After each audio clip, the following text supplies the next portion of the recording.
Stevens, Chair of the Chamber and partner at Cedar and Chandler LLP. It's my distinct pleasure to welcome all of you to our annual meeting and member celebration. Quarter 9 495 Regional Chamber has so many wonderful members as generous supporters of this business organization, and it's my pleasure to recognize today's sponsors and supporters of the annual meeting. When I announce your company name, I ask that all representatives please stand to be recognized and remain standing until all the names are read, and we'll hold our applause till the end.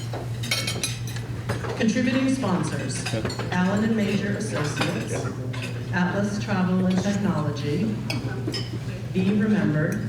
No one's standing up. They're standing up. Clinton Savings Bank, Connect Pay, LCK Artisans and Gift Gallery, Fletcher Tilton PC, Attorneys at Law, Human Power Solutions, Anthony Joseph Real Estate, Mass Live Media, Middlesex Savings Bank, Nichols College Graduate and Professional Studies, PTM Marketing and Sales, Simply Windows, Stowe and Degon LLC, Visions Internships, Webster 5, Work Bar, our partnership sponsor, St. Mary's Credit Union, our award sponsor, Cedar and Chandler LLP, and our presenting sponsor, Unibank. Thank you all for your generous support.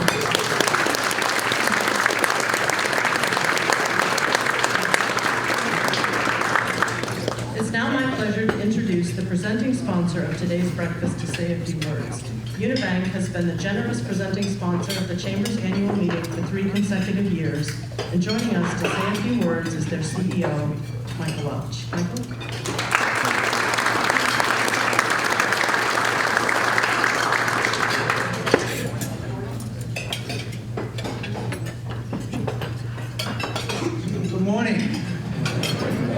As I was driving up from Uxbridge this morning, I didn't think the Swifties were going to be on the road that early.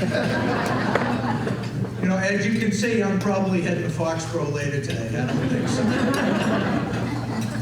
I'm Michael Welch. I work at Unibank. First, I want to thank our team at Unibank. I think for all of our organizations, it's important to have brilliant people working with us, and most importantly, people who care for one another. So I want to recognize and thank our team for all of that. When I was driving up 495, I couldn't help but notice the changes, and they're building a Clover Leaf. I'm a Worcester kid for the last 60 years. People from Boston didn't even know Worcester existed. Didn't know Route 9 existed, past Brooklyn. To see the development on 495 and Route 9 and the Pike, that's reflective of what is going on in our region today. As people say, Mike, you know, how are we doing? I read a lot about banks. I find this a phenomenally exciting time. And I think it's a great time for all of us from Central Mass, from Metro West.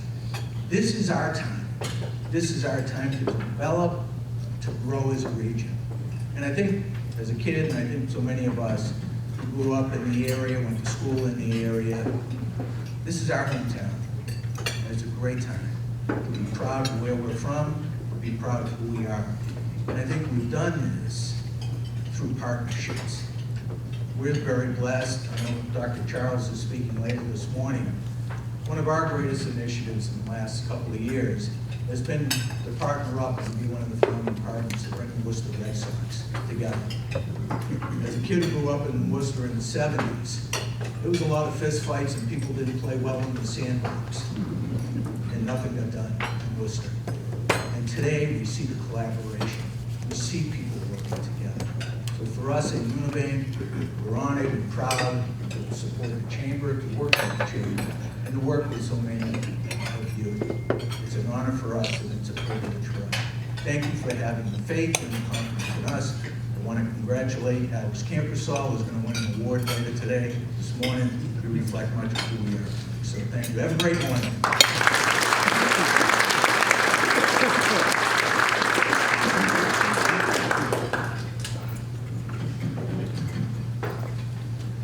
Thank you, Michael, and Unibank for being a great supporter of this event and the Chamber. Before we get started with our awards presentation, I'd like to take a moment to recognize some special guests and supporters joining us today. When I announce your names, please stand and we'll hold our applause until the end. From the town of Westboro, Sean Keogh, Select Board Member, Town Manager Christy Williams, Assistant Town Manager Kim Foster, Community Development Director Fred Leonardo, Westboro Economic Development Coordinator Zach Bauer, and Westboro Cable TV for taping our event today, and Andy Weigel of Andy Weigel Photography as the Chamber's photographer. Let's give them all a round of applause.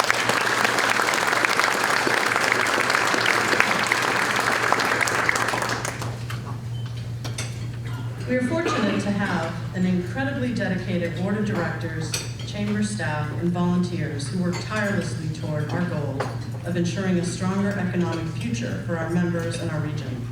The annual meeting is the perfect occasion for us to recognize our members that have contributed to the region and the chamber's success story. Since 2003, we have been recognizing members with awards for their excellence in business, leadership, and community contributions. It's now my pleasure to present our first award, the Chamber Leadership Award. The first award recognizes a chamber member for their outstanding leadership in going the extra mile with their support to help advance the mission of the Quarter 9 495 Regional Chamber of Commerce. The recipient of the 2023 Leadership Award is Mark Donahue, Director of the Corporate Business and Real Estate Practice Group at Fletcher Tilton Attorneys at Law. Mark brings a unique skill set to his law practice, part real estate lawyer, part corporate lawyer. He's essentially a business lawyer, trusted advisor, and sounding board on major decisions and judgment calls for his clients. Over the past 25 years, he has been involved in some of the major real estate development initiatives within Worcester County. Since 1986, he's been an active member of the Greater Worcester County, and that has included serving as chair of the Town of Northborough Industrial Commission, Board of Director for the YMCA of Central Massachusetts, and current Board of Director for the Quarter 9 495 Chamber for 18 years, in which he served as the chair from 2011 to 2012. Under Mark's leadership as the chair of our chamber, our organization celebrated many accomplishments that included a food drive resulting in 8,200 items donated to local food pantries, implemented a recycling event with proceeds benefiting the Chamber's Mini Grants for Educators program, and the increased board engagement that led the Chamber to making great improvements in our programs and events. Mark is often invited to moderate programs conducted by the Worcester Bar Association, the Worcester Area Chamber of Commerce, and for the Quarter 9 495 Chamber due to his professional expertise, sense of humor, and wit. For the last 18 years, Mark has been instrumental in leading and moderating one of the Chamber's most important signature events of the year, which is our annual legislative panel discussion, or what he fashionably refers to as our yearly civics class. As the moderator, his opening statements always set the perfect tone for a powerful discussion. He's well respected by our legislators for posing frank and tough questions on the important topics impacting our communities, such as transportation, housing, education, tax relief, mental health reform, and so much more. Mark has been recognized in the 2022 edition of Best Lawyers in America for his high caliber of legal service and real estate law, and just recently was awarded the esteemed 2023 George Alden Award from the YMCA of Central Massachusetts for his leadership and commitment to the WISE mission. And it is now with great pleasure that I recognize Mark Donahue as an outstanding volunteer and stakeholder of our organization with our 2023 Leadership Award. Mark, please come forward to accept your award.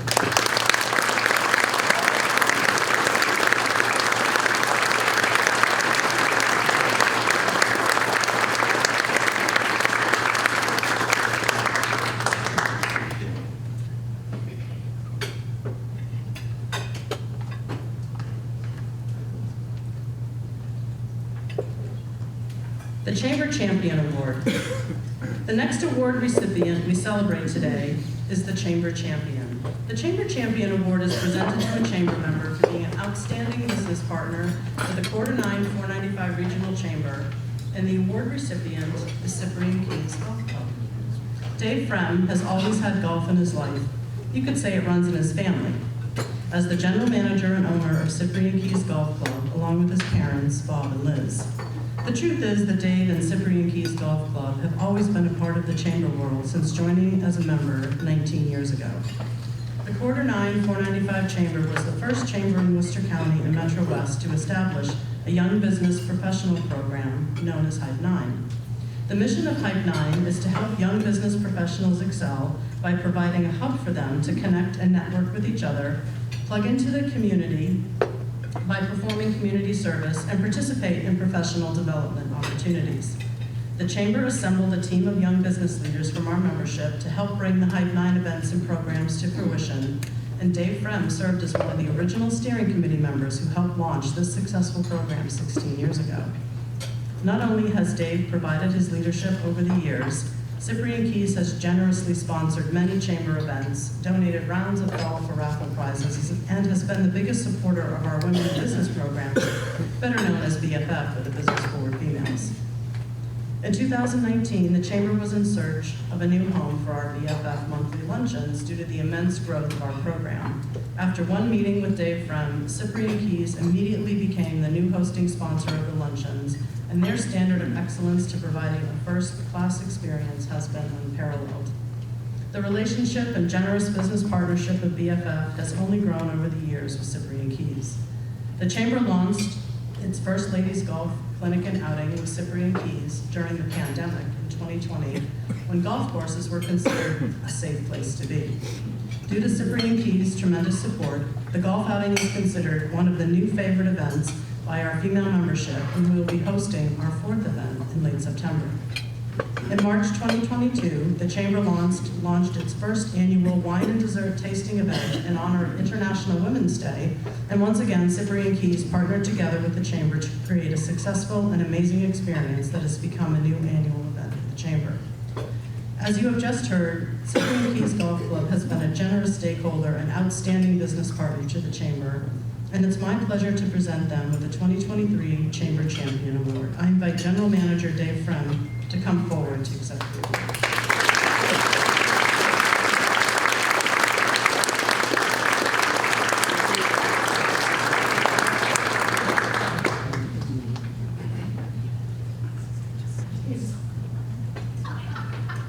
Mark, can I have the award back?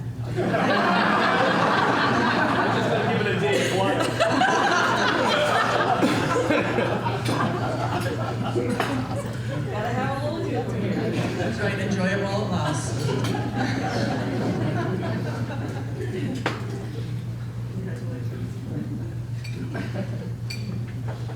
I just gotta shake things up a little bit, right?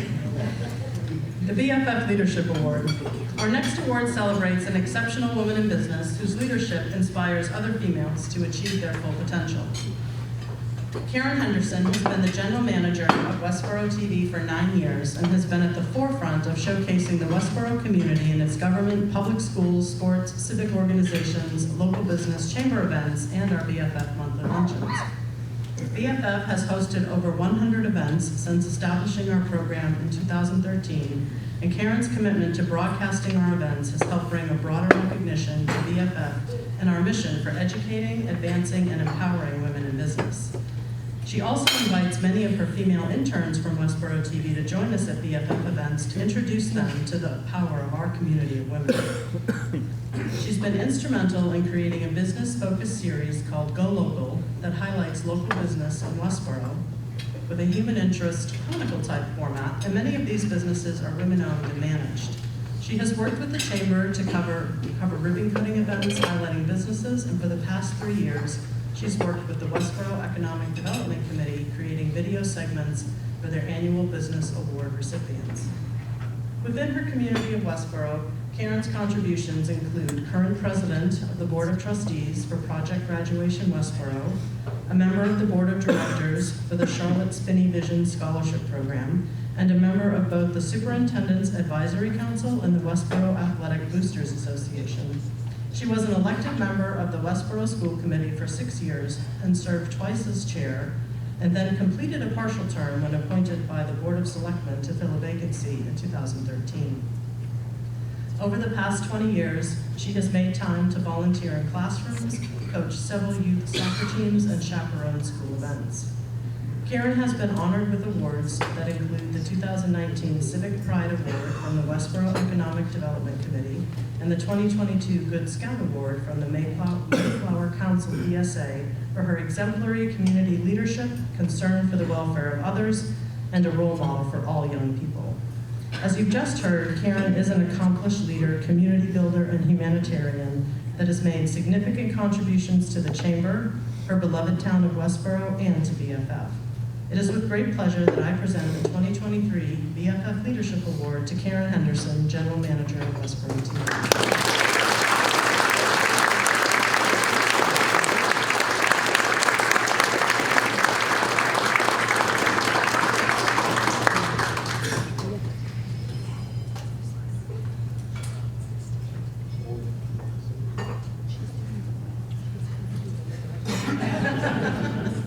Wait till you get back to your seat and then let you know.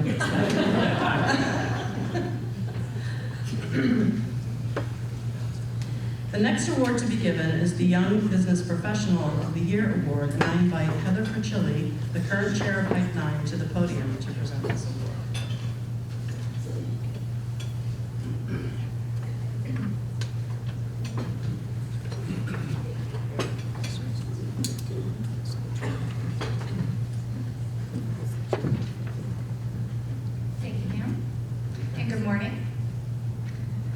The Outstanding Young Business Professional of the Year Award is presented to a Chamber member in recognition of their leadership, professional accomplishments, and volunteer service, exemplifying the mission of the Young Business Professional Group of the Chamber, commonly known as Hype 9.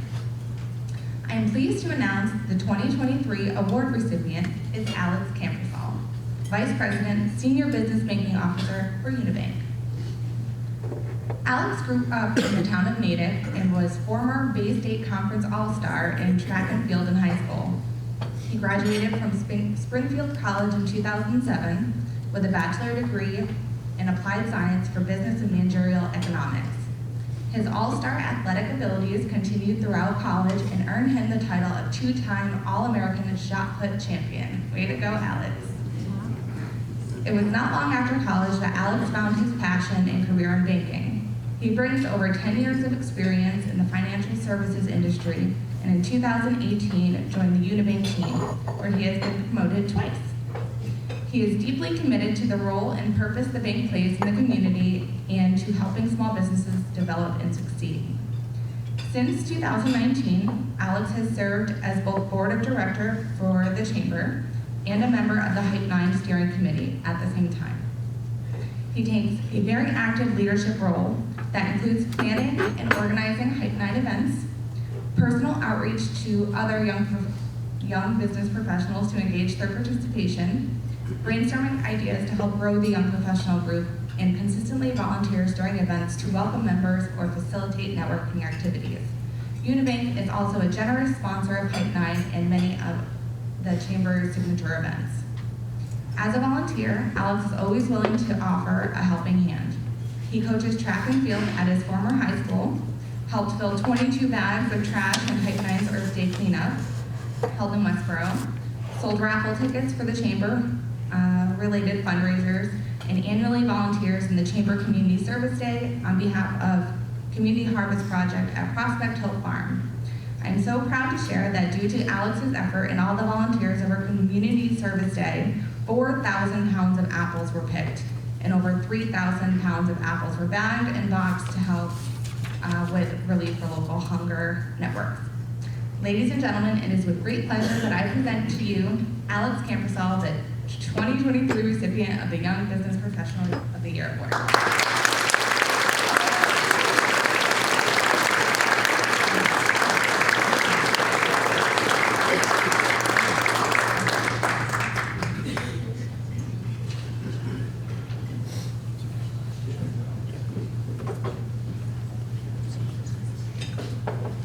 Good morning, Chamber members. My name is Karen Chapman, and I'm the President and CEO of the Quarter 9495 Chamber of Commerce, and I'm so pleased to be able to continue to honor our next award recipients. The next award recognizes a Chamber member for their volunteer service contributing to the betterment, growth, and/or improvement of the community that the Chamber serves. Michelle Gillespie is a highly respected and accomplished real estate leader and top producer with 18 years of experience. Her professional experience in serving her client has earned her glowing reviews for her personal commitment, service, and integrity. The numerous relationships she has built both internally and externally with clients and colleagues have evolved into a steady stream of referrals. Just recently, one came from Alaska. Now that's quite a referral system, if you ask me. For 27 years, Michelle has lived in Northborough, raised a family, and has been very active supporting community and business development since she moved there. She has served as chair of the Northborough PTO and has been a member for 10 years. A church volunteer, former president of Northborough Garden Club, Northborough Rotarian, and was also a recipient of the Northborough Rotarian of the Year Award. For 18 years and hundreds of meetings, she served as a member of the Town of Northborough's Planning Board, chaired Northborough's Design Review Committee for 15 years, and has been the current volunteer chair of Applefest for 15 years, organizing Northborough's biggest community event for the year, drawing thousands of people and offering a bushel of activities, celebrating the town's heritage, community spirit, and supporting local business. In 2015, she co-founded Burroughs Cares for Troops, along with 3 other Northborough residents, with the mission of supporting our troops and veterans with local community outreach.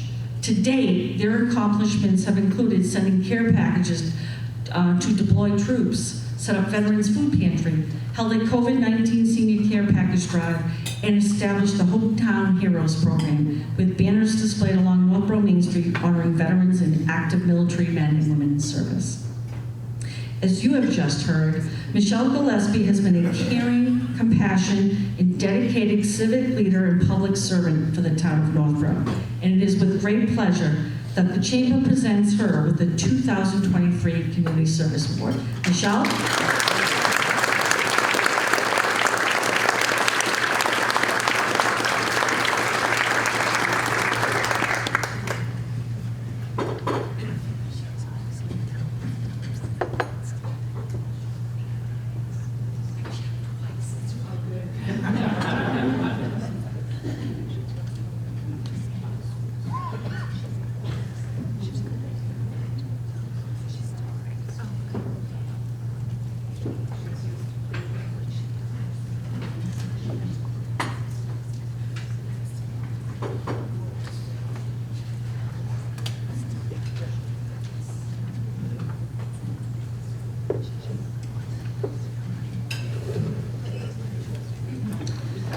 This is our coveted Oscar Award.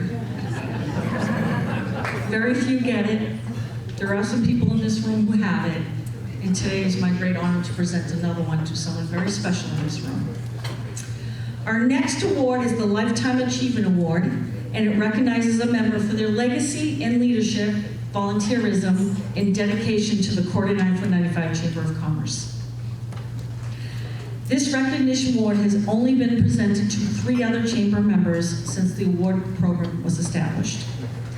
The recipient of the 2023 Lifetime Achievement Award is Paul McGrath, partner at Stowe & Degon. And Paul, come right on up and sit right next to me.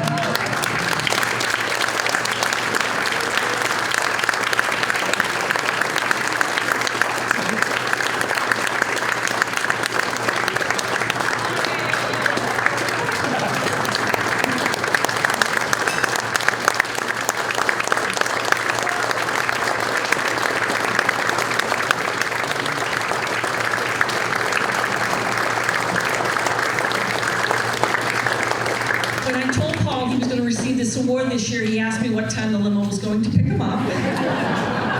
I told him it came to my house first and it wasn't going to make it his way. But however, I didn't tell him he was going to get the Oscar today.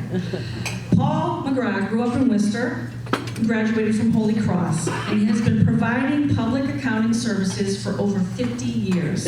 In 2016, he joined the local accounting firm of Stowe & Degon as a partner and has been working with clients from small and medium-sized organizations. Although not officially considered a Westboro townie, I've been told you have to be born there to earn that title. Paul has lived here in town with his wife, Mary Beth, for 54 years and has a long history of dedication to his beloved Westboro community and other organizations. His legacy as a community leader includes serving as past president of the Westboro Rotary and member for 36 years, past chairman of the WPI Venture Forum, past chair of trustees for the Worcester Catholic Free Press, board of director for Avidia Bank, a lector at St. Luke the Evangelist Church, and a very active member of the chamber for 32 years. If that wasn't enough, he recently has his own TV show on Westboro Cable TV called On the Sidelines, a show about sports and how it affects our lives. He's such a gifted and natural storyteller that one of his shows was selected as a 2023 finalist for the Best Hosting category by the Massachusetts Creator Awards.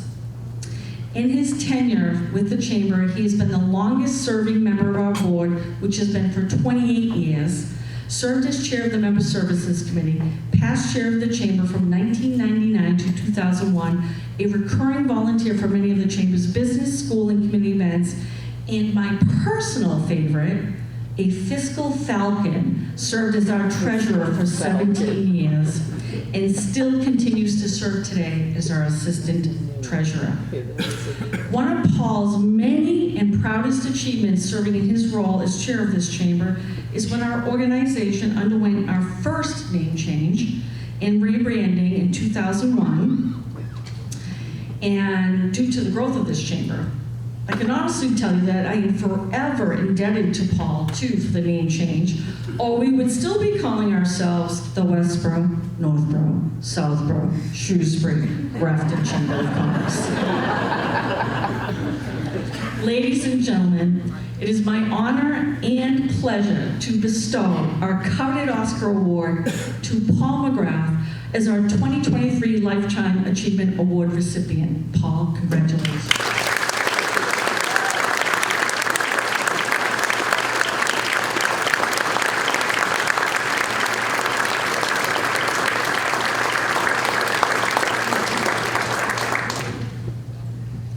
That's a weapon, so please be careful. That's how heavy it is.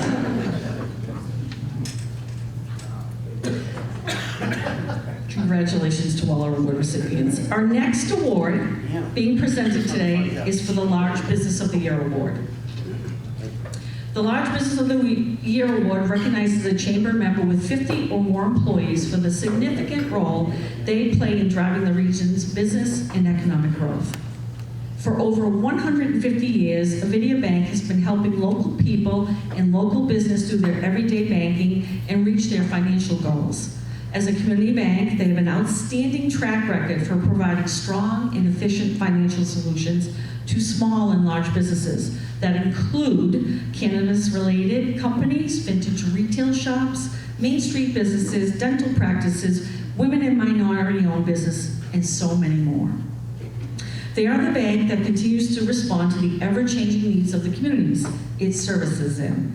With soaring inflation and the resulting interest rate hikes from the Fed, it has presented many challenges for individuals, families, businesses, and nonprofits. Yet, Avidia Bank has stood strongly by them to provide financial support to help them move forward with their plans and goals. In 2022, the bank has donated to more than 400 organizations to support nonprofit organizations and events that make our community stronger. Their generosity included $325,000 in bank sponsorships and donations, and over $210,000 in grants through Avidia's charitable foundation. The Chamber's been very fortunate to be included as one of those organizations they generously support.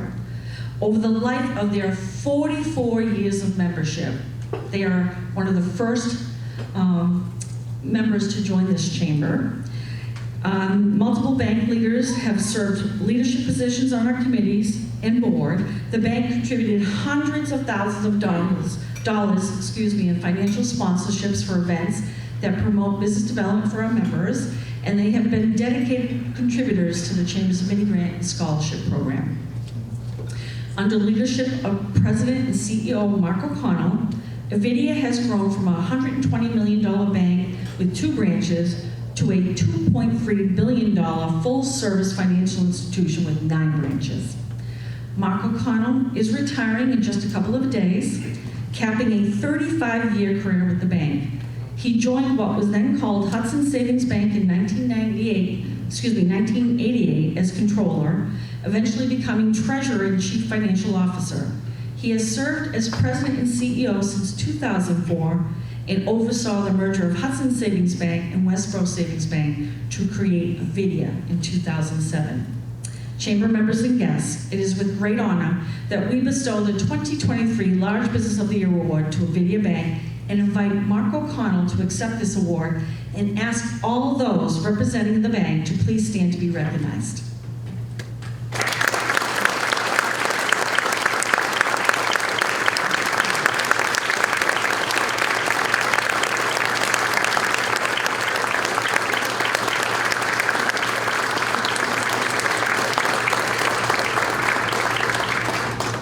I also want to recognize Rob Cazone as the successor of Mark O'Connell.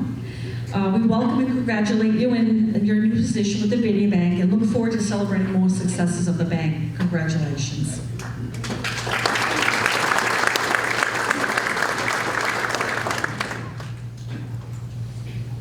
Our final award today is our coveted Small Business of the Year Award.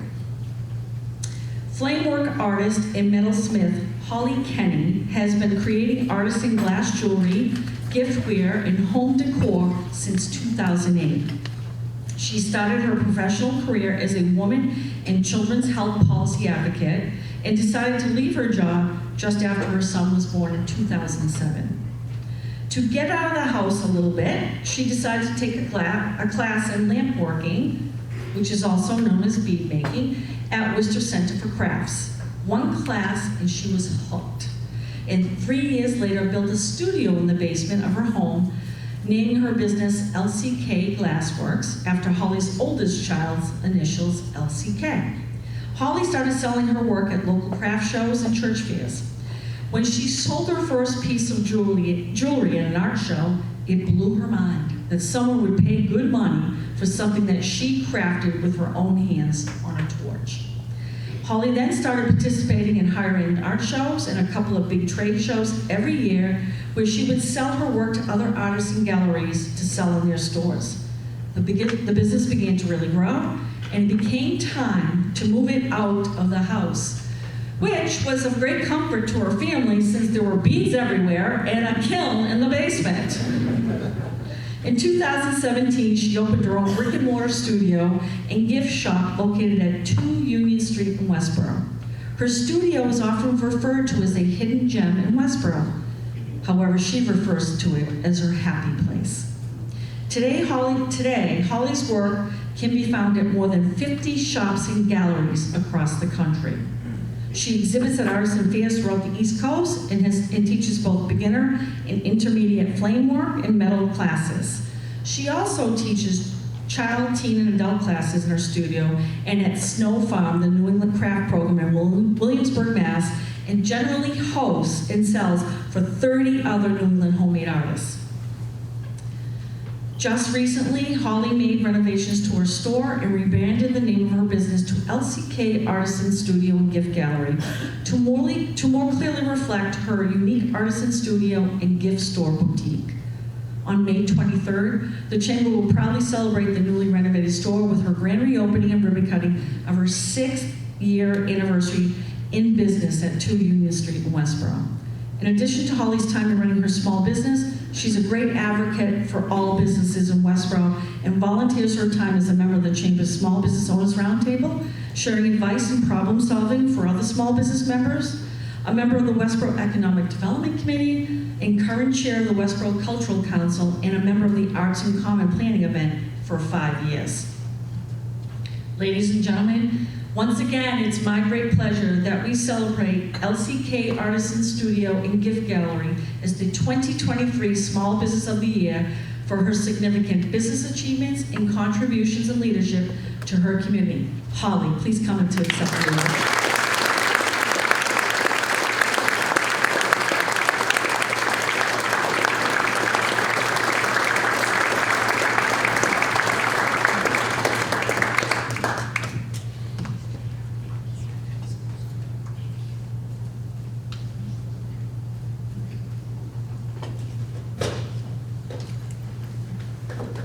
Before Before we hear from our guest speaker, we're going to introduce our members with milestone anniversaries and then introduce the Chamber's officers and Board of Directors for 23-24. There are a total of 38 members celebrating milestone anniversaries with us this year. They're not all here. That would take about another hour. But we have included a complete list of those members in their packet of handouts. Right now, I have the pleasure to acknowledge the stakeholders that have joined us today with milestone anniversaries starting with 5 years and then in 5-year increments thereafter. When I announce your name, please stand and remain standing till all the names have been read. I ask the audience to hold their applause till the end. Celebrating 5 years of membership, American Climbers, Amigo Inc., Atlas Travel and Technology, LCK Artisan Studio and Gift Gallery, Grafton Job Corps Center, the AC Hotel by Marriott, Dr. Novikov Wellness and Skincare. Please remain standing. Celebrating 15 years as a member, Clinton Savings Bank and Unibank. Please all stand. Celebrating 20 years as a member, Knights Airport Limousine Service. And last but not least, celebrating 25 years as a member, Sager Legal LLC. Thank you for your outstanding membership commitment to the Chamber, and let's give them all a huge round of applause.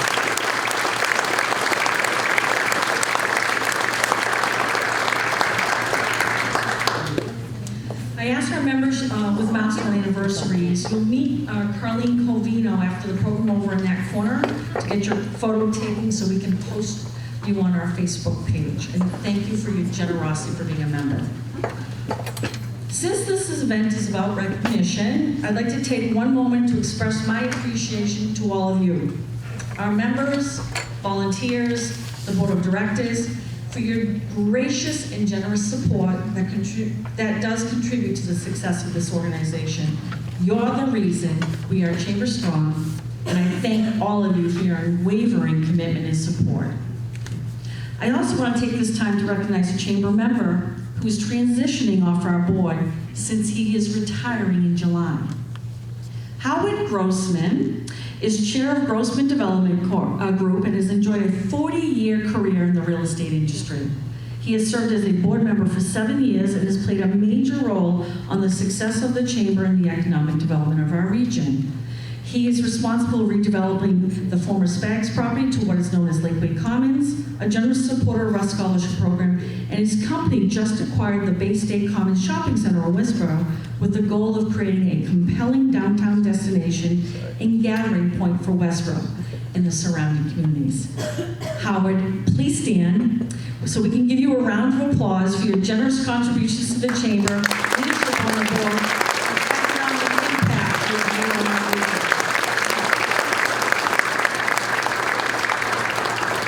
Howard, I need you to stay afterwards for a photo too. We only wish you the very best in your retirement, and please don't be a stranger. I also want to take this time to recognize a very special person who helps me do everything I do every day. She is truly my partner. She's only been with me for 8 months. Her name is Carlene Covino, the Chamber's Director of Program Events. She is a very dedicated, talented, hardworking professional that has made significant contributions to the success, to the success of this Chamber. Please stand up. You deserve a round of applause.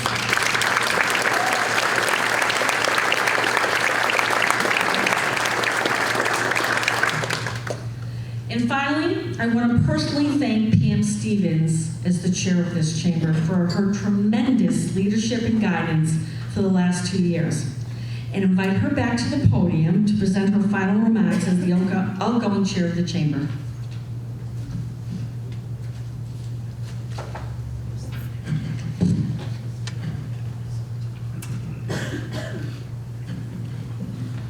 Thank you, Karen.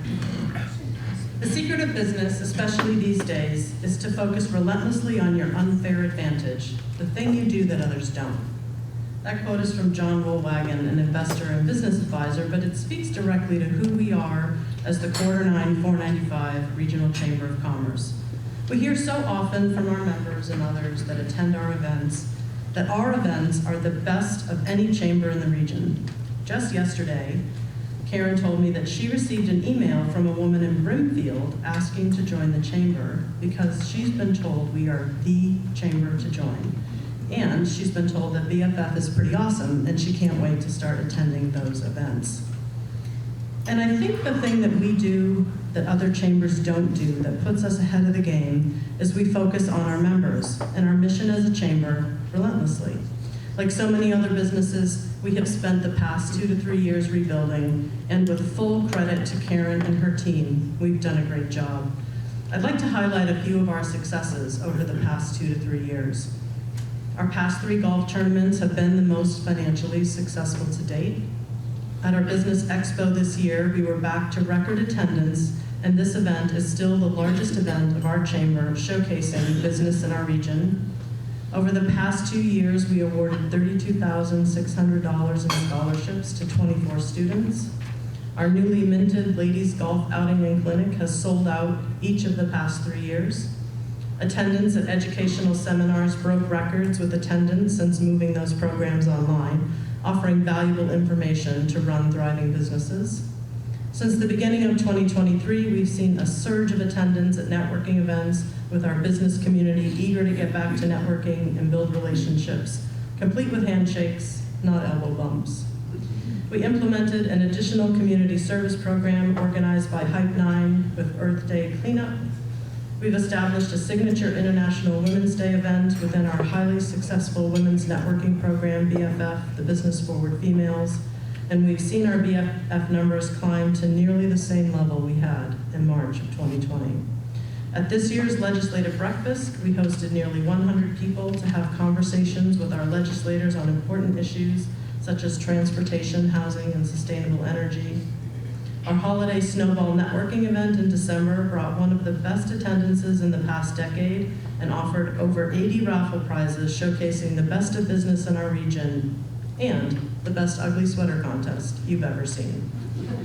We've seen a tremendous increase of volume of ribbon cuttings celebrating new businesses opening in our region, and our Hype 9 program continues to grow with the launch of a new bowling event with over 100 in attendance, with great engagement between our young professionals and our seasoned business professionals. I think these accomplishments demonstrate that we've focused relentlessly on our unfair advantage, being the best business membership organization in the region with events, programs, and community service unmatched by any other chamber in our region. As board chair, it's been my privilege to lead this organization of business professionals and to serve alongside a dedicated board, executive committee, and chamber staff who excel in their professions and bring their enthusiasm, expertise, and commitment to their roles to make the Quarter 9 495 Regional Chamber the best there is. It's been an absolute pleasure to be the board chair of this chamber for the past 2 years. Thank you for the opportunity to be of service. I'd now like to invite to the podium Becky Roman, Administrator of Whittier Rehabilitation Hospital and Chair of the Nominating Committee, to introduce our slate of officers and directors.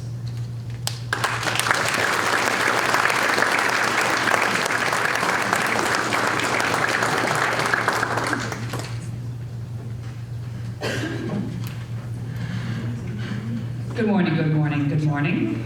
I want to let you all down very easy this morning. I'm not going to be singing or dancing. Okay? So it took some time to come to that conclusion because the allergies are just overtaking me lately. Pollen counts very high, as many of you know. Speaking of pollen counts, since you're wondering, did you know that bees are allergic to pollen? Mm-hmm. Whenever they are exposed, they get hives. All right, now that I've got you all warmed up, let's get into the meat and potatoes. It is with great pleasure that and you can use that at work today, feel free. It's a good one, it's clean, office appropriate. It is with great pleasure I present you the leadership of Quarter 9 495 Chamber of Commerce as your elected officers and directors for the 2023-2024, I guess technically season? Let's call it a season. In your packets at your table, we have included a complete list of your board of directors with their titles and companies, and in the interest of time, I will invite each of them to please stand and be recognized and only announce name and company. When I call your name, please stand and remain standing until all the names I have read are read, and then I ask the audience to please hold your applause until the names have been read. And we know, what? I know Joe Sola said you can't get it done in 2 minutes. No, I'm gonna do it quick. No. All right, I was told to keep the time down. Joe Sola, she's not doing it in 2 minutes. All right, 2 minutes, 20 seconds. No rush. All right, I know, I just joked. All right, so let us start with the infamous chair of the board, our incoming chair, Steve Roach, UMass Memorial Health Marlborough Hospital and Health Alliance Clinton Hospital. Our chair-elect, Dave Kaiser, Central One Federal Credit Union. Vice Chair Joe Sova, Avidia Bank, and Chair of the Chamber's School Business Partnership Golf Tournament. Treasurer Vinnie Cervello, Cervello CPA. Assistant Treasurer Paul McGraw, Stowe and Deegan LLC. Secretary Sandy Kearney, Human Power Solutions and Chair of the Chamber's Ambassadors Committee. Member at Large, such an important title, Dave Bagden, Community Advocate and Chair of the Chamber's Marketing. Immediate past Chair, Pam, it's a good place to be, okay? Pam Stevens, Cedar and Chandler, LLP, and co-chair of Business Forward Females Program for the Chamber.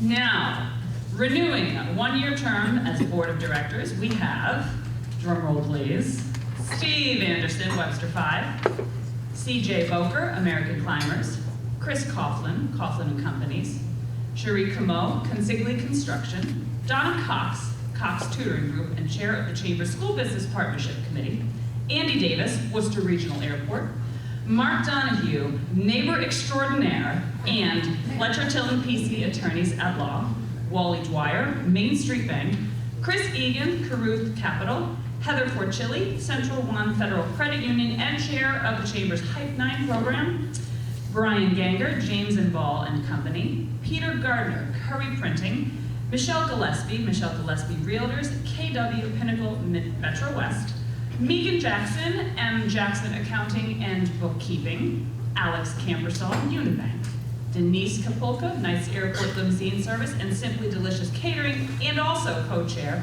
of the Business Forward Females Program, Matt Krumzik and Associates PC, Keith Ledoux, Abacus Business Consulting, Betsy Mogwin, YMCA of Central Massachusetts, Elaine Osgood, Atlas Travel and Technology, me, Becky Roman, Administrator at Whittier Rehab Hospital, Patrick Royce, Webster 5, Mary Simone of the AC Hotel in Worcester, Henry Tessman, Great Wolf Lodge, New England, and our newly elected Board of Directors with one-year terms, so let's make sure we welcome them aboard. Rich Hannibal, Amazon Sort Center, Holly Kenny, LCK Artisan Studio and Gift Gallery, and Dave Frem, Cyprian Keys Golf Club, and Richard Thal, Berkshire Bank. And of course, our honorary lifetime board members, Deborah Penta, Penta Communications, and Ben Colanero. And serving in the volunteer leadership role as the chair of the Chamber's Program Committee, we have Mike Mills, Business Coaches and Associates. Chamber members and guests, please join me in congratulating your Quarter 9 495 Regional Chamber of Commerce Officers, Board of Directors, and Committee and Program Leaders for the 2023-2024 season.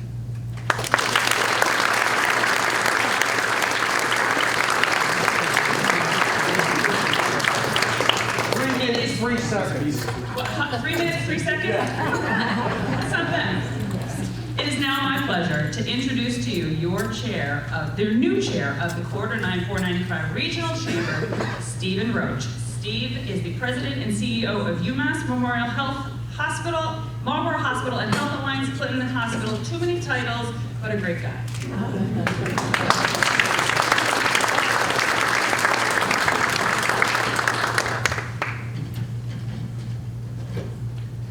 Thank you, Becky, and good morning.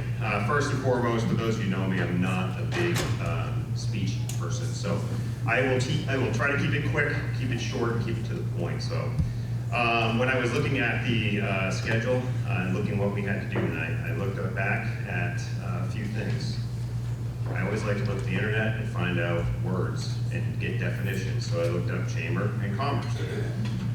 So it's actually pretty interesting what you find on the internet. I don't have a lot of time. I've got ADD, I'm very impatient, so I take the first thing and I believe it because it's on the internet. It has to be true. So I went to vocabulary.com, and for chamber, the definition of chamber is: a chamber is an enclosed space, often where a specific event usually takes place, such as a sleeping chamber or torture chamber. Combining that with commerce, I went to the Latin base words of that. You have com, meaning together, and merx, meaning merchandise. Makes a lot of sense, right? It's a chamber of commerce. So if you go backwards, unfortunately, you got merchandise that's in the community that supports a bedroom chamber or a torture chamber. So hopefully we don't have too many businesses doing those around here, but you put it all together, that's there, that's the environment we're in. I'd like to start by thanking the board of directors and the leadership of the chamber for putting their faith in me and having this opportunity to be in this role. I look forward to working with everybody in the future and working on what's going on in our communities.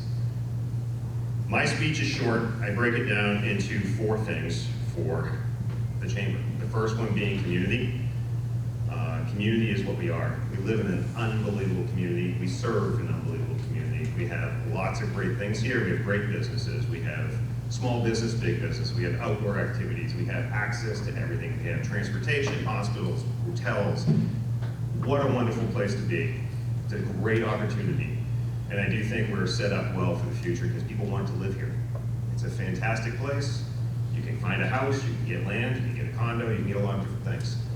That's what we are. We're a community. We're here to serve that community in many different facets. We have banking. We have everything else that we need to be a good place to live. The second one is responsiveness. Unfortunately, we live in a very rapidly changing environment, both on the business front and in our personal lives. Lots of things are going on. There might be some conversation about a debt ceiling. There's lots of issues in the economic environment. There's a war still over in the Ukraine area.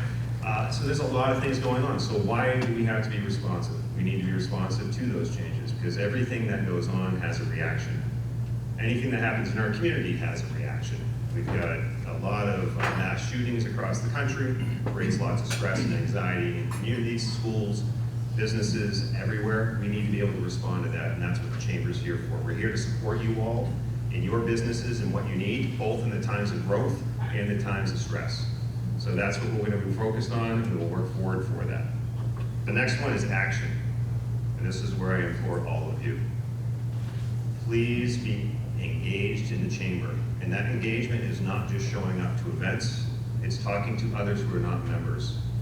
We're on an enrollment partnership advancement pledge. We want to grow our membership. We want all of you talking to your coworkers, your other businesses, people who are not here, and getting them to join the chamber. There's lots of benefits, lots of opportunity, and the best thing about being part of a chamber is you get to talk to other people and grow your businesses. It's that relationship and the ability to talk to other people and understand their issues and maybe get a solution to your issue. It's that membership, it's the community, it's how we do things. And the last one is people. If you look around the room, there's a lot of smart people here, right? We should be taking advantage of those smart people. Take advantage of reaching out, building those relationships, sharing business, sharing contacts, sharing what we do as an organization, and sharing our community. We're all here for each other, and we're all here to work together. Now the funny part of it is when I take those 4 words, I always start with words and I try to come up with a word out of those. It spells crap. Don't take it the wrong way. We're dealing with good crap, bad crap, lots of crap, right? It's the environment we're in. We have to deal with the labor shortage. We have to deal with the challenges of finding people to work in our businesses. I don't know anybody. If anybody in the room has excess labor, please give everybody else here a call because it's tough to find people today. How do you grow your business in an environment where you're struggling just to find the people to get them in the door? Reaching out to contacts. It's hard to find people. Yes, we do have a great graduation period right now, and hopefully, nobody wants to hear it. Downtimes are actually good for labor.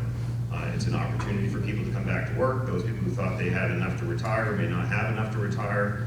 It's not what we want to tell people, but on the business side, it's what's important for us because we need to make sure we have the resources to provide the services we're out there for. So when we look at what the good things are, we have lots of good things going on. You know, you look at the development in the community, we have lots of large businesses moving in, we have many new small businesses growing and opening every day.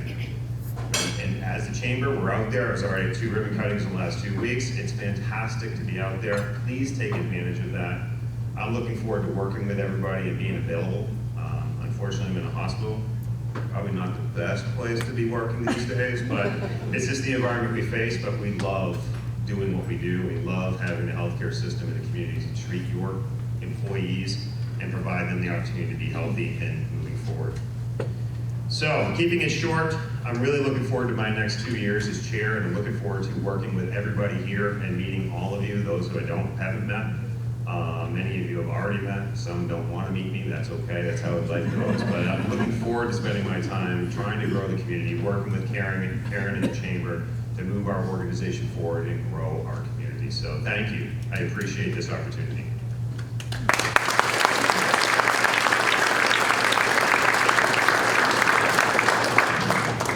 All right, now I have to read the part because this was written for me. I usually go off the cuff. So, as my first official order of business, I have the great pleasure to recognize Pam Stevens for her outstanding leadership as your chair the past 2 years. Please, Pam, can you come join me?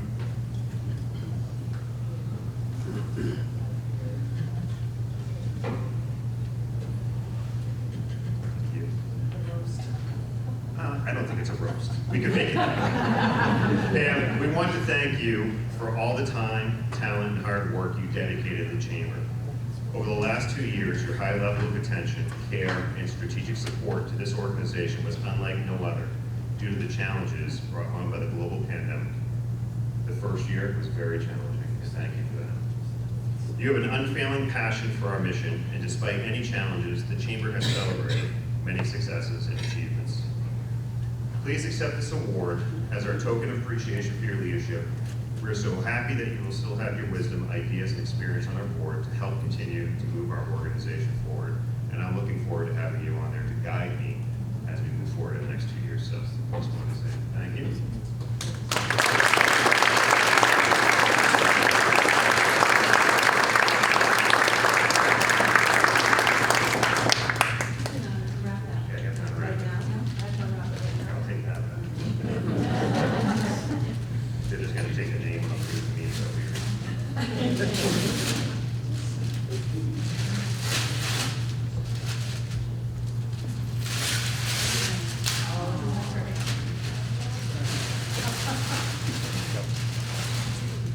For 2 years of everything that she's done in 2 years, so congratulations.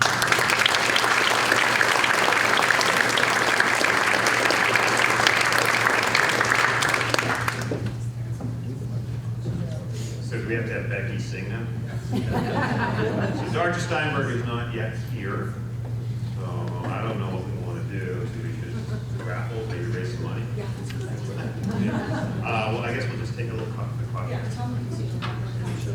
All right, we'll take a quick break and then get started again as soon as Dr. Steinberg arrives.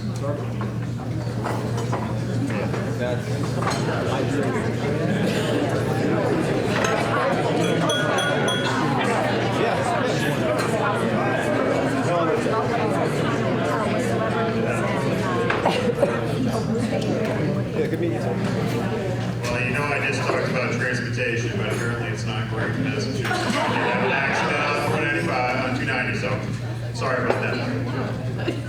So now has come the time to introduce our guest speaker this morning. Dr. Charles Steinberg is the first president of the Worcester Red Sox and was instrumental, together with his mentor, Larry Lucchino, and ballpark designer Janet Marie Smith in the creation of Bullet Park in Worcester. The beautiful new ballpark in Worcester's resurgent Canal District opened on May 11th, 2021, almost 3 years to the day that Dr. Charles plunged into the study of the city, its culture, and its people. Dr. Steinberg, fully immersed, headed 21 fan planning meetings throughout the city and met tens of thousands of people in the journey to the ballpark's opening. And as Lucchino and Steinberg had done in each of their previous ball club experiences, they plunged headfirst into active community participation, creating the Woo Sox Foundation, founded the Woo Sox Scholars Program, supporting a renovation of the Worcester Public Library, creating a caravan to travel the region to promote social justice, orchestrating efforts to help conquer cancer, particularly in children and helping children from all backgrounds play in sports. Dr. Steinberg has had a long and illustrious career, and instead of me reading 4 more pages of his bio on his amazing career, let's all give him a warm welcome now as I invite him to the stage as our keynote speaker, Dr. Steinberg.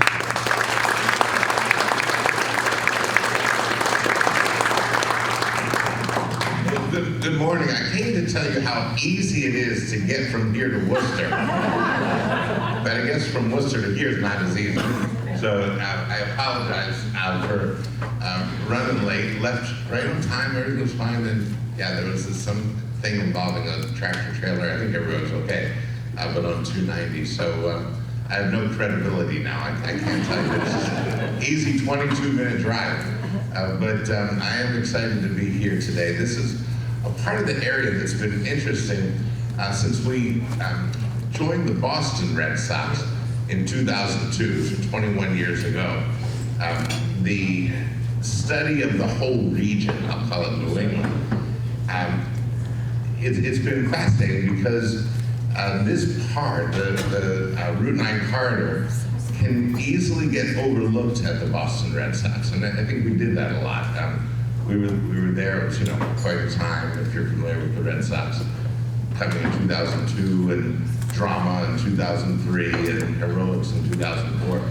And we would say, wow, we really have to expand our reach. Got to get to Rhode Island and Connecticut and New Hampshire, Vermont. We say, oh, don't forget the 413. Right, and it seemed that we kind of looked over the boroughs, and we really looked over Worcester, and I think Worcester was overlooked, and I think this area was.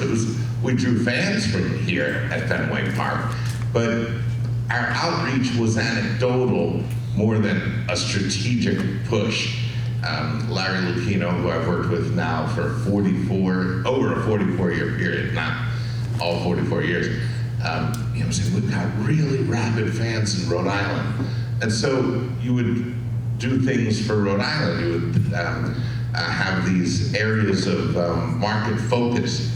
But I always felt that, in retrospect, that kind of the Route 9 corridor and the road to Worcester were, if not taken for granted, at least assumed to be part of the region. So I think we responded when people asked, but I don't think that we plunged in. And so years later, when Larry was part of a group that bought the Pawtucket Red Sox, we thought we were going to be in this happy baseball rabid state, but they were kind of looking quizzically, if not cynically, at like, what are you coming to do in our state, and why do you want to build a new ballpark? And we like McCoy Stadium, just the way it is, the way it's been since 1942. And there was plenty of hesitation, certainly political apprehension at the concept of building a new ballpark. I don't think it was handled well on the ball club's end either.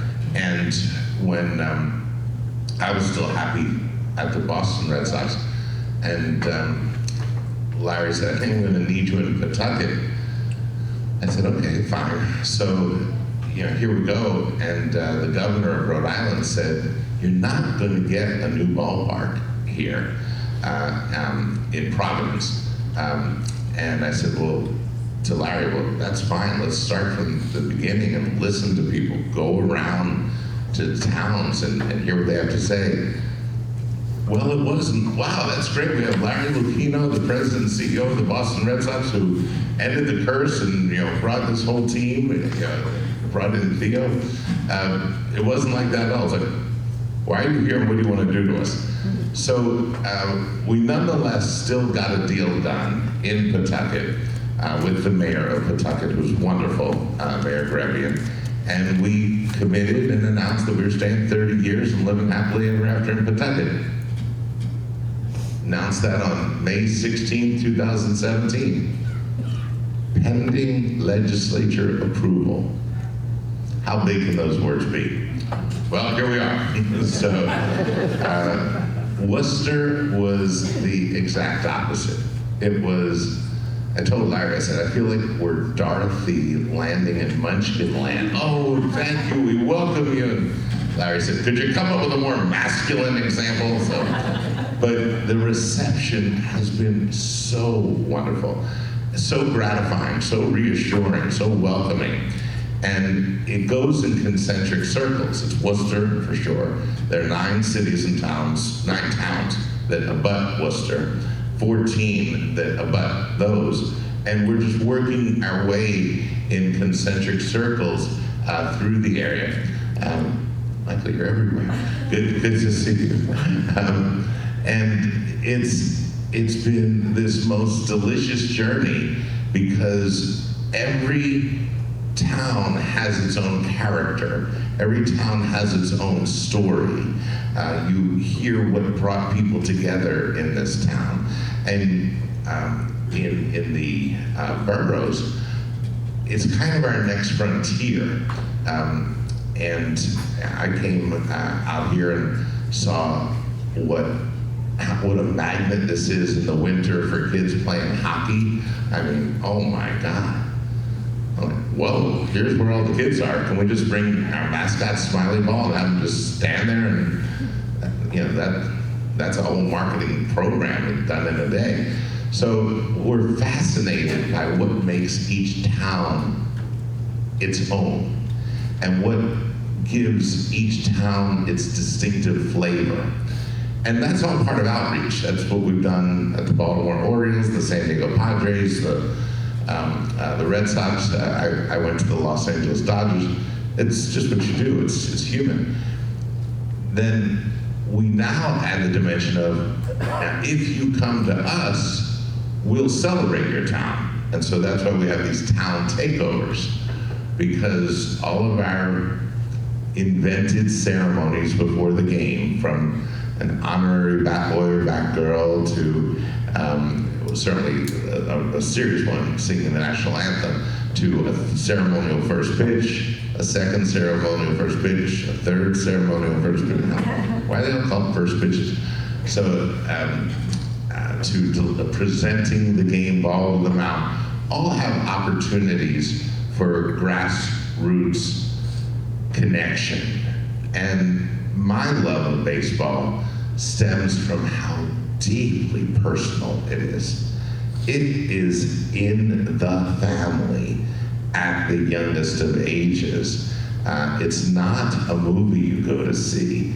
It's in your home. It's in your yard. It's the backyard catch, and I still believe in that. So when you can take that 9-year-old and give them a baseball and say, walk out to the pitcher's mound and set that down, it didn't cost you a dime.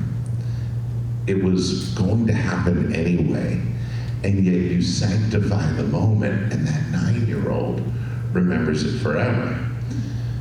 The stories that I've experienced over the years, I summarize in these 3. We got to the Red Sox in 2002, and we had come from San Diego, sunny, beautiful, living in La Jolla, ocean is your front yard. I mean, it was just the best. We get to Boston. Okay, we gotta win the World Series. And Boston is the opposite of San Diego in every way. I mean, San Diego, the roads were wide, or Boston, they're narrow. In San Diego, oh, welcome, Boston, why are you here? You know? In San Diego, oh, the boys really gave it a good try. Boston is like, don't give us your giveaway jerseys, just win. We don't, no ploys here. Don't give me a no-mod t-shirt, just win. And, you know, don't try to distract me. You know, we've been waiting 86 years. So everything was different. And all we do in our second year is inscribe our name in the annals of heartbreakers as we build a really good team that, of course, is crushed by Aaron Boone's home run into the night as we lose the pennant, and we're no better than all the others who came before us. And so there's this somber mood in Boston in November of 2003 with biting gray skies that tell you that winter is coming. We're having fun yet. And the only thing that could make it worse is that on this November day, I am in a subterranean conference room in the bowels of Fenway Park in a budget meeting. Now, no offense to any of the accountants, I'm sure it's an honorable profession, but oh my God, will you sit there across from the three folks from accounting and all they want to do is shoot holes in your budget for next year and tell you why we don't have to spend the money that you want to spend. And the one in the middle says, Charles, do we really need to spend $20,000 to go bring players in the dead of winter to go visit the other states in New England? I mean, we've sold out every game since May 15th of this year, 2003, and we're likely to sell out every game next year. Do we really need to spend that $20,000? I said, no, Jeff, we don't have to. Pat yourself on the back, go home, have dinner, do a little check mark and say, I saved the club $20,000. I said, but don't think that the fans won't notice. Don't think that they won't get the first whiff of pullback. Let's see what we can get away with not doing. Don't think that they won't know that we are planting the seeds of arrogance. And arrogance kills all empires. And then I got more animated, and Larry Lupino says, okay, you made your point, we'll still do the caravan. So 2 months later, on a cold, gray January day, we get the bus in front of Fenway. We take 3 good ball players, Jason Veritek, Kevin Millar, Bill Miller, put them on the bus, take our community relations folks, our ballpark operations folks, and we set out to do a doubleheader. We're going to go to a mall, the Warwick Mall in Rhode Island, and then we have to be in Connecticut by nightfall. So we get there to the mall on time, unlike me today, I'm sorry. We set it all up. We've got we got a table, chairs, the players are there, set up the pipe and the draping. The folks are in line, and oh my God, are they in line? This is January of 2004, and that line is snaking through the mall. I don't know if we're going to get to everybody, because we're going to have to head out to go to Connecticut. We better improvise. So there's an ancient rule that says take care of the children, everything for the children. So we pull the children out and have them form a line so that at least we take care of the children. I can deal with an angry adult, I can't deal with a crying child. And so the children are getting their autographs, but this line is long. It's a school day, it's a Wednesday in January. Why are these kids in school? And the line is going. I'm like, we have to improvise again. All right, let's take Bill Miller, put him at the back of the line, and let's have him move forward, and we'll reach an intersection where everybody has met somebody. And that's what we did, and off we go. We take down the table and the chairs and the pipe and the draping, and security whisks the players to the bus, and everybody's happy. Why is that kid crying? And over there is this 11-year-old pudgy fellow with Norman Rockwell cheeks and tears coming down, and wearing his Veritek jersey. And I go over to him, I said, what's wrong? He goes, I got out of school today to meet Jason Veritek. I said, and you only met Bill Miller? Mm-hmm. He said, I'm a catcher like he is. And I thought, I knew that one, same body type, they always did that to us. Well, what I love about baseball is it provides the opportunity to teach the lessons of life. Here was a moment. And in Boston, the message is, life's unfair, kid, you better get used to it. They've been breaking it hot since 1918. But I'm not from Boston, I'm from Baltimore. We had the happy Baltimore Orioles of the 60s and 70s and 80s. So I said, I put my arm around him. I said, look, you just come with me. The bus isn't leaving without me. And so off we go, nonchalantly, walking out the doors of the mall. His mother is chasing me. What are you doing, my kid? We get onto the bus, and there he meets Jason Varitek, who signs his jersey. They take the pictures. He meets Kevin Millar. He reacquaints himself with his now old friend Bill Miller. And off he goes, off we go, and you have recognized how personal it is, and you do it not for business, you do it because it's just the human thing to do. Later that summer, I did one of my favorite things, which was take a weekend a trip to New York when the Red Sox would play the Yankees, and I would take the Acela and go down Friday afternoon. I have no responsibilities. I'm not orchestrating ceremonies. I'm just the 10-year-old that I've never stopped being, and I go. And the train conductor is a kind of curmudgeonly older fella. Tickets, tickets. And I pulled the tray down from the back of the seat in front of me, and I'd taken out my books and my work. What's that? He saw my Red Sox media guy. I said, well, it's my work. What do you do? So I explained it to him. He said, I've been waiting all my life to see them win. I won't live to see the day. And he walked off. And you realize that actually went well. He's a Red Sox fan. He could have been a Yankees fan. So go and have the weekend. We had promised our fans who live in New York, brave souls that they are, that if we won the World Series, we would come back with the trophy. Well, we win the World Series.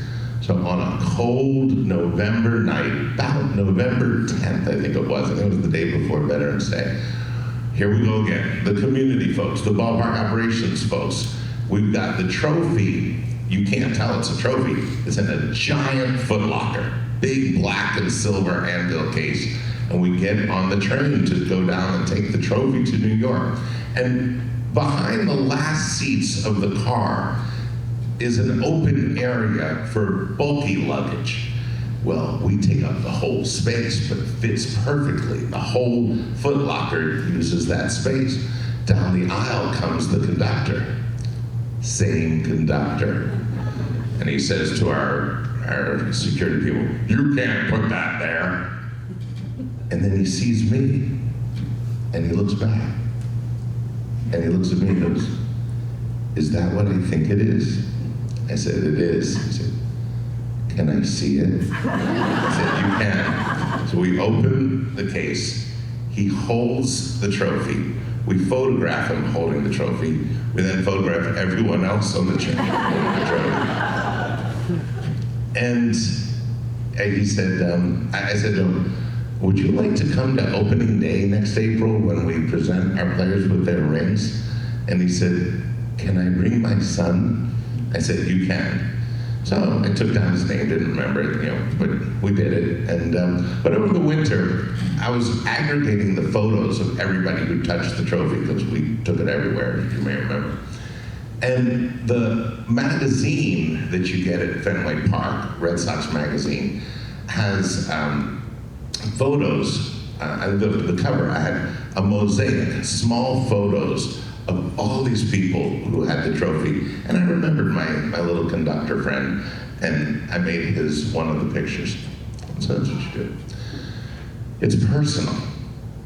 So now, a year after that, it's January of 2006. I'm sitting in my office at Fenway Park, needing to declare that single game tickets are going on sale. I believe it was January 28th. So I want a billboard on Brookline Avenue across from Fenway Park to let you know that. And I don't just want you to show you the players or the fans. I want player-fan interaction. A sea of photographic slides are on my desk. And I'm looking, for the elusive picture that I can show interaction. And I find it. And it's three guys, maybe in their 20s, And the middle one is shaking hands with Trot Nixon, our memorable right fielder. And you can, even though it's 3 profiles and Trot's profile, you can see the elation on their faces. So I put the billboard up. Tickets go on sale January 28th. About 10 days later, Butch Stearns from Fox 25 calls me and says, Dr. Charles, can I come and do a story with you on that article in the Boston Herald today? I said, oh, you're ahead of me, I haven't seen that. Oh, you gotta read this. He said, it's a tender story about an older couple who lost their son while he was in military service, not to gunfire, but to a drunk driver, but while he was serving. And they're a very religious couple, and they've been looking for a sign from above that their son is okay. And someone told them that there's a picture of him in a billboard outside Fenway Park. I went, oh my God. I said, what have I done? They said, no. He said, they take comfort in it. So Butch comes over, does the interview with me. I explained that obviously I was just a messenger, a conduit. I didn't pick the slide. And ESPN wants to follow up on the story. And by now we're at spring training. And they interview me, and they interview Trot Nixon separately. We don't hear each other's interviews. Now, Trot's a born-again Christian. I'm a born the first-time Jew. And they do the interviews, and we say like the exact same thing. We're both expressing our spirituality in identical words. And now it's time for the billboard to come down, and I'm still at spring training. We offered to the family. They said, thank you, but we would need a truck. We don't have a truck. Okay. Well, then they call back and say, friends of ours have a truck. So in a ceremony, a private ceremony that I wasn't attending because I was still at spring training, we gave them the billboard. About 6 months later, I finally solved that itch that I had for my life of living on the ocean in La Jolla, having transferred to Boston. And I buy a house in Hull on the South Shore. And it's right at the ocean. And it's like, oh, there's some peace and tranquility in the Boston area after all. And I close on the house June 30th, 2006. And my best friend from college, who's an astronomer, and his wife are visiting. And on July 1st, we're sitting there, and these 2 ladies come out of the ocean. And they come over, oh, hi, you're our new neighbors. I said, yeah, I'm Charles.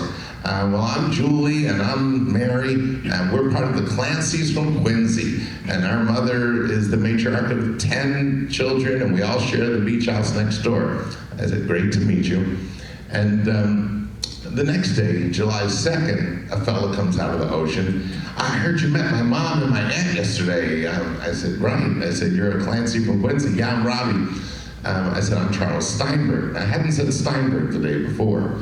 He goes, it is you. That's Charles from the Red Sox. Oh my God, we love the Red Sox.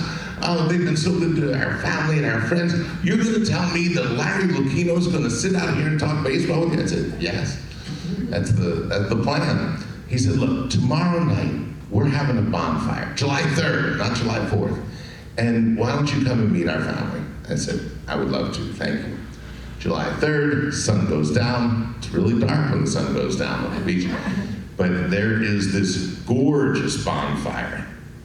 And I go over, and I'm just looking through the illumination from the fire to see, do I recognize Robbie or, his mother, his aunt. He sees me, introduces me to his brother, introduces me to his mother, and others. And he said, it's just amazing that you live next door to us. We love the Red Sox so much.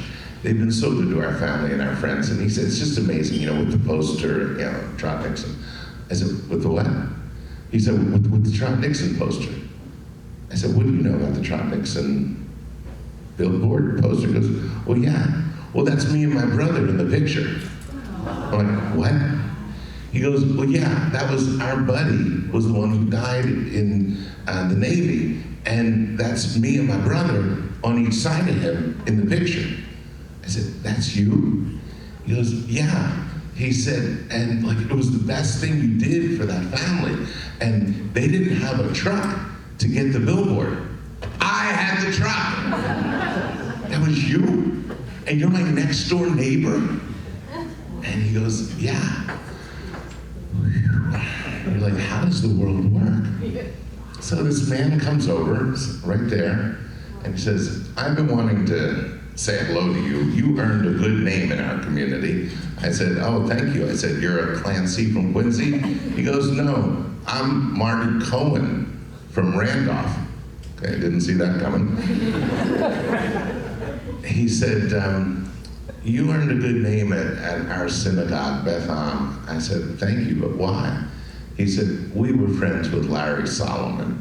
I meet a lot of people, I'm thinking Solomon's home. Sorry. He says, the train conductor. I'm like, what? He said, yeah. He said, we know the story. He said, but you don't know the story. He said, you met him on the train, and he told you that he wouldn't live to see the day. I said, that's right. He said, because he knew that he had leukemia and he didn't have that much time left. He said, but he lived to see them win the World Series, and then you got to let him hold the trophy. He said, and he took his son to opening day, and he saw that his picture was on the cover of the magazine. He said, he died later that year. He said, but we all know what you did for that family. This is the same bonfire. So now I go back to Fenway, and I'm sitting in our conference room that was very creatively called the Red Conference Room, because they had red chairs. And I answered the cell phone. It's my buddy, Sam Kennedy, who's now president of the Red Sox.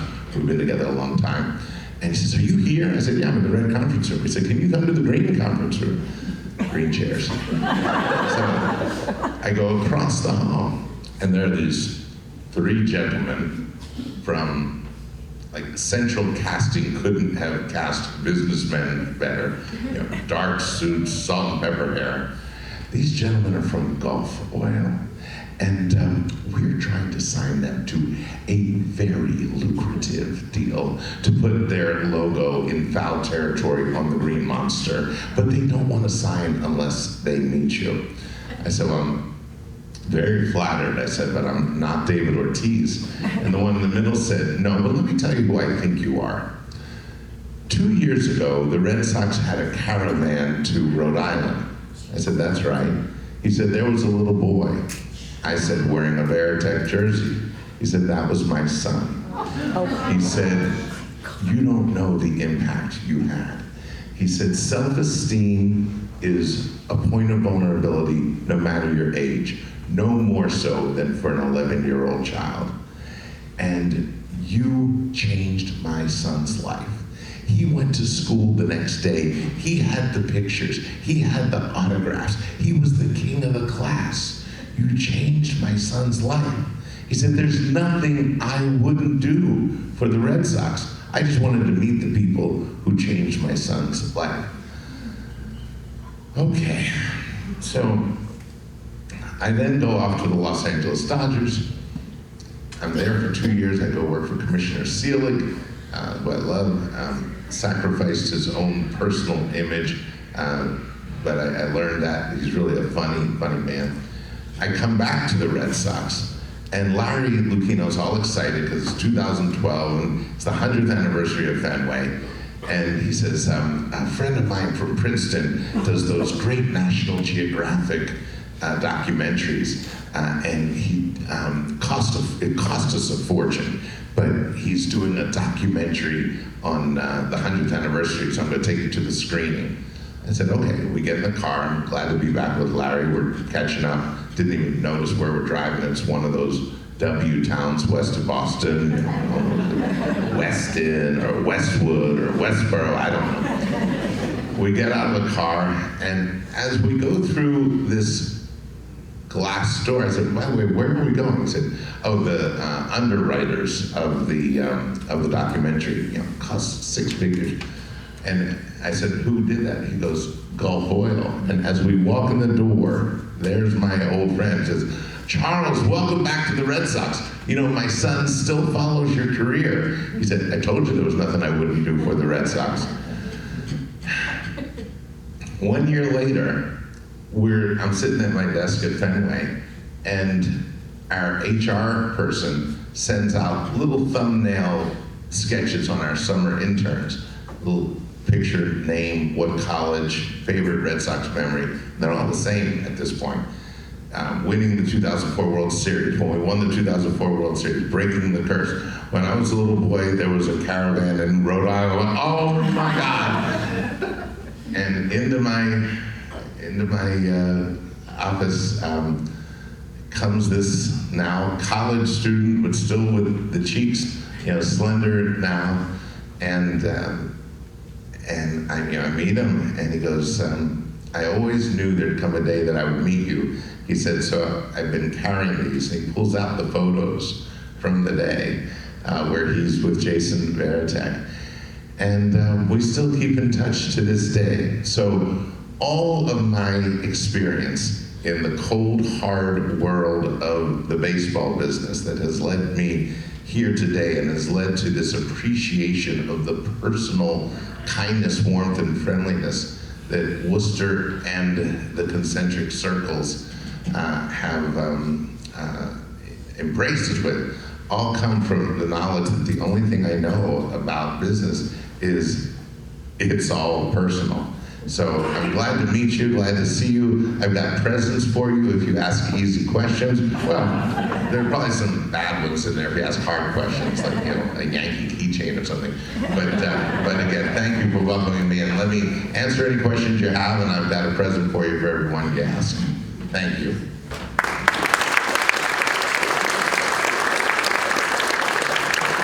What do you got? Any brave souls? I know we don't have too much time, but I'll try to. Go ahead. Could you take us back a bit? You're a doctor, Charles Steinberg. Yes. Can you tell us about the doctor part and how your journey took you where it did? I was blessed to go, I was in Baltimore City schools, and they were really getting tough in the late 60s, early 70s, and my parents got me into the best private school in Baltimore City, and they had an internship program in senior year. And while I was going to most likely head into dentistry, for 1 month you could do anything you wanted, something you'd never have the chance to do again, and the school would set you up. So it was a 1 month internship with the Baltimore Orioles, my hometown team, my beloved team. And that was it, and that's all it was. It's a 48-year internship. So they just kept me on. That summer, they let me stamp the names of players on slides, cut out articles about the team and paste them in scrapbooks, drive the slides to the TV stations, and they just kept giving me more and more to do. I still, to this day, write with a medium point blue big pen, because that's how I did the statistics for Hall of Fame manager Earl Weaver. So I did this during college, did this during dental school, graduated from dental school, and realized I could be the team dentist, and became the team dentist and loved it. But I didn't give up the office work. I did both. I would practice dentistry Monday night, Wednesday night, Friday afternoon, Saturday morning, and I would do it at the hours that were inconvenient for other dentists, but convenient for patients with unusual schedules. Jim Palmer was going out to do the Tonight Show, needed a 6 a.m. cleaning. You bet. Well, my dental partners, whose office I joined, Palmer's still their patient now. So dentistry was what I thought a nice Jewish boy was going to do. You don't get a career in baseball. And it was good to have that to fall back on. So if this baseball thing doesn't work out, I can always go back to that. Thank you. Here's a hat for you. Go ahead. Who else? I saw another hand right there. Yes, ma'am. What was your favorite trophy? My favorite trophy? 2013. Why? Yeah, 2004 was amazing. 2007's the poor, next child. But the orchestration of that season, after the marathon tragedy, when expectations couldn't have been lower for the team after a terrible 2012, and being so deeply involved in that, that was the most rewarding season.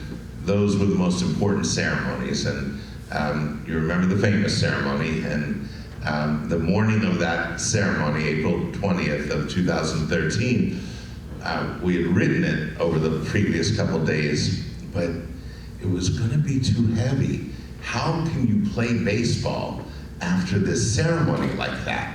And I said to about 5 or 6 folks in my office, I said, this is that morning, Saturday morning, I said, we need a connector. We need an elbow, something to lift our spirits. How about if we have David Ortiz speak?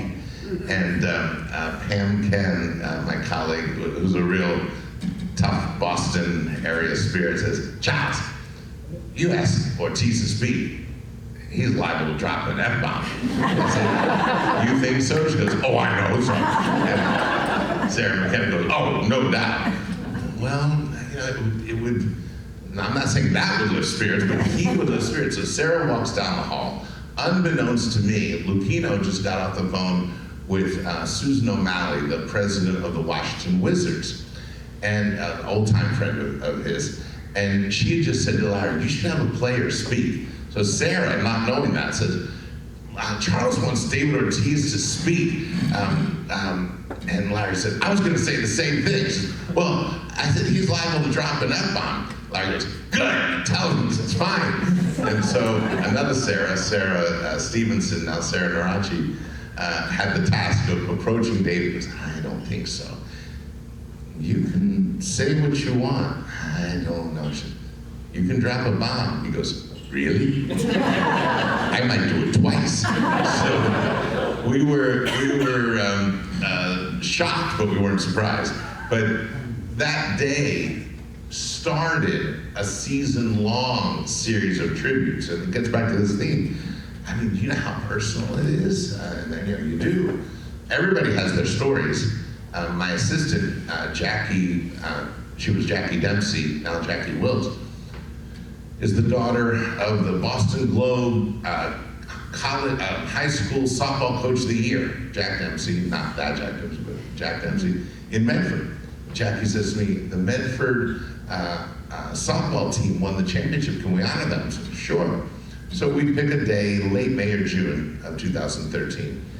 And we're not thinking about the fact that it's Medford. We're thinking about high school champions. Well, the coach is close with the mayor of Medford, or Jackie's father was the coach, is close with the mayor of Medford.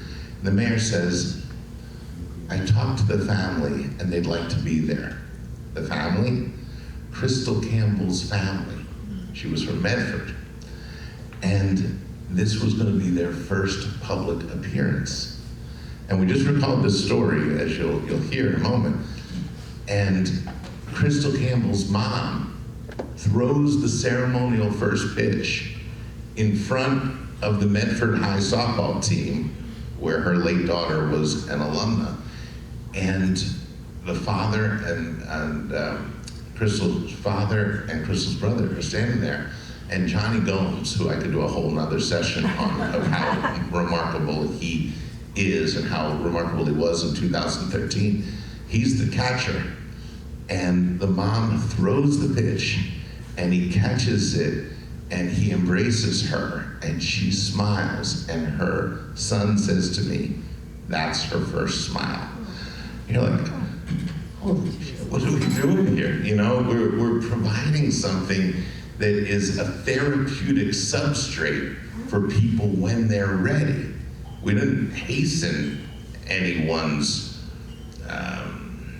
therapeutic process, but when they were ready, we were ready with them. And everybody remembers David Ortiz's Grand Slam on October 13th. Well, do you remember what happened before that? This is game 2. We've been asleep in game 1. We're asleep in game 2. We're down 5-1 when Ortiz hits the game-tying Grand Slam that changed everything. Who performed the anthem that day? Well, we sure didn't make any mention of anybody by name, but from Dorchester, we had kept in touch with the parish where the family of Martin Richard had attended. And we knew not to say that his sister was going to be part of that group. And we weren't going to mention her. And the night before, I'm working on the PA announcement with the priest. First time that, picture that irony. We're sitting there, doing the PA together. We're not going to say trauma. We're not going to say tragedy. Just a children's chorus. But Jane chooses at age 7 to wear her brother's Dustin Pedroia jersey, different from the blue t-shirt they were all going to wear.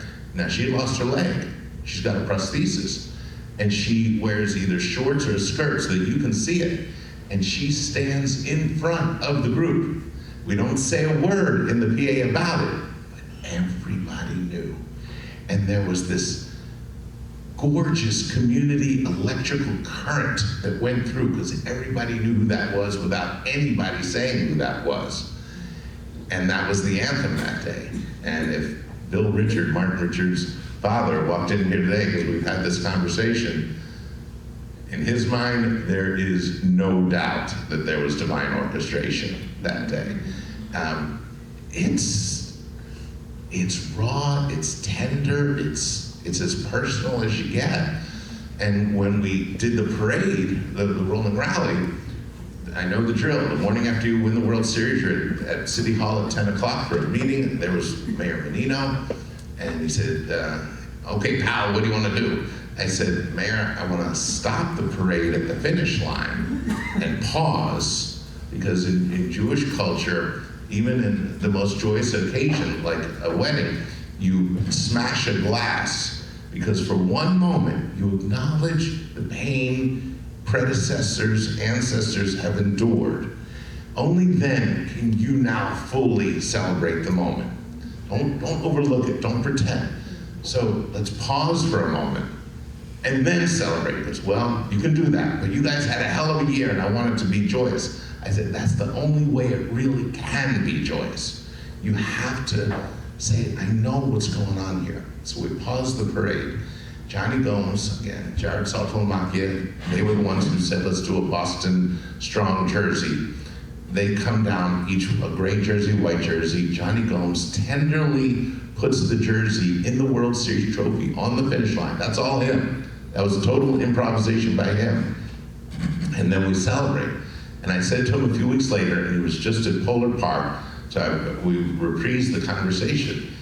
I said, what was your thinking? He said, I wanted to take a scene of tragedy and also make it a scene of triumph. You can't look at the finish line the same way anymore. Okay, that's your left fielder. That's how involved and engaged the people who happen to be baseball players are and were that year. So 2013, with that Be Strong logo, I drew that logo the morning after the marathon in a meeting while Lucchino stepped out to take a call from Mayor Menino. That one goes deep.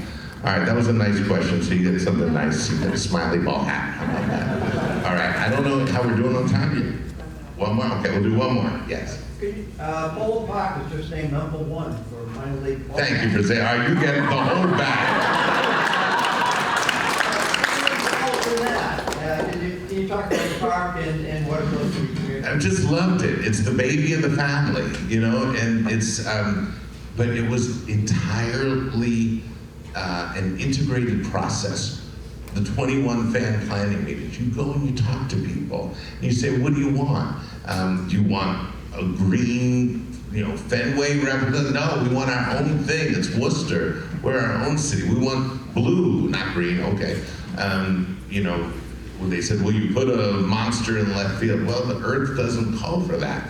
The earth does call for a 30-foot wall in right field, so you have a Worcester wall there. But look, we didn't know about Harvey Ball and the smiley face being invented. We learned that. We didn't know about the commercial Valentine being invented there. We learned that. We didn't know that it was the heart of the Commonwealth, and that was established on February 29th, 1848. And so the heart is ubiquitous all over. So you're telling me that as I learn your city and what its distinctive features are, I get to use hearts and smiles as my iconography in baseball. It's not that hard. So we loved it. It's been a wonderful, joyous time. And I'm happy to talk to any of you individually, but I know that you have other time commitments, and I've got prizes for those who do. So the Polar Park is a happy little ballpark, and it's free of the drama that sometimes paralyzed us at Fenway. We thought that was ball 4. You said it was strike 3. Now we may not win the World Series. You know? We won last night. Oh, good. Oh, we lost, the night before. Well, go get them, boys. It's more like San Diego that way. We love the baseball, and the baseball players love the baseball, and it's serious baseball for them. Their futures are at stake. But it's a fun place, and that we absolutely love. It's probably the most consistently happy experience we've had in all of our years in baseball, and that all comes from the people because it's personal. Okay, thank you, thank you.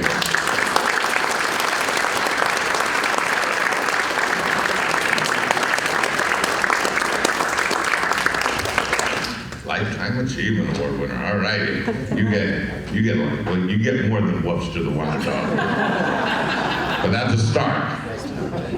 I want to thank Dr. Steinberg for joining us today. I could listen to his stories all day. Thank you for being a part of our event. We're glad you make it, and you're welcome back anytime. Thank you.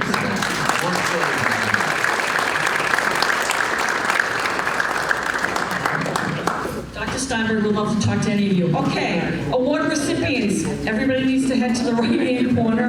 Unibank, I'd like to do a photo as our presenting sponsor. Just a photo with all of you too. And then anybody who has a milestone, member, anniversary, please be currently in the left-hand corner. Have a wonderful day, everyone. Thank you.